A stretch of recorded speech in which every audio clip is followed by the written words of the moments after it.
Hi hello welcome back to my channel.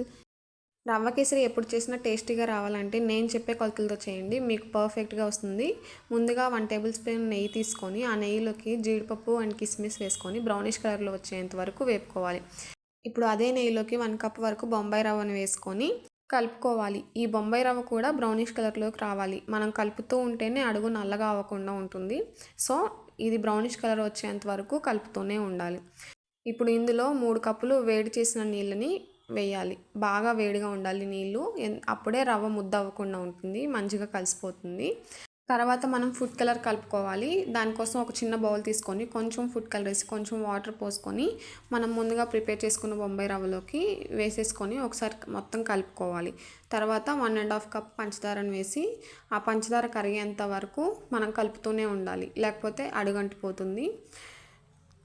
పంచదార కరిగిన తర్వాత స్టవ్ ఆఫ్ చేసుకొని 1 టేబుల్ స్పూన్ నెయ్యి వేసుకొని మళ్ళీ ఒకసారి కలుపుకుంటే అంతే, సింపుల్. చాలా అంటే చాలా టేస్టీగా ఉంటుంది. మీరు కూడా కంపల్సరీగా ఒకసారి ట్రై చేయండి. మీకు ఎలా వచ్చిందో కామెంట్ బాక్స్లో కామెంట్ చేయండి.